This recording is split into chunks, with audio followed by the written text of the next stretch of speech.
আমরা বলি জীবে প্রেম করে যেই জন, সেই জনের নাম ললিত কুমার। হিমাচলের ললিত যে এখন ওই ধরাধামে টিকে আছেন, শ্বাস প্রশ্বাস নিচ্ছেন, তার সম্পূর্ণ কৃতিত্বকার ললিতের পোষ্য রকির। শুধু ললিত বা তার পরিবার নয়, রকি ছিল বলে ওই হিমাচল প্রদেশের সিয়াথি গ্রামের কম বেশি 22টা পরিবার এখনও আজ পর্যন্ত এই ধরাধামে শ্বাস প্রশ্বাস নিচ্ছে।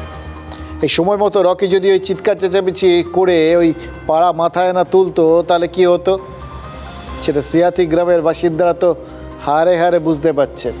30শে জুনের রাতে ভয়ঙ্কর ধসে তাদের গ্রামের প্রায় সমস্ত বাড়ি তো ধূলিসাৎ হয়ে গেছে।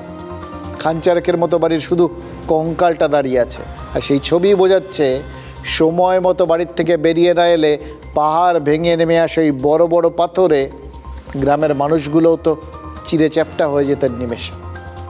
ফলে মাত্র 5 মাসের এই রকিকে নিয়ে সিয়াথি গ্রাম যদি একটু আধিক্যতা করতেই পারে। হাজার হোক, রকি তাদের জীবনদাতা। এবার তাদের জীবনের কোনো মূল্যই তো থাকতো না যদি রকি না থাকতো। আর সেদিক থেকে দেখতে গেলে কুকুর ইজ ইকুয়াল টু মানুষ।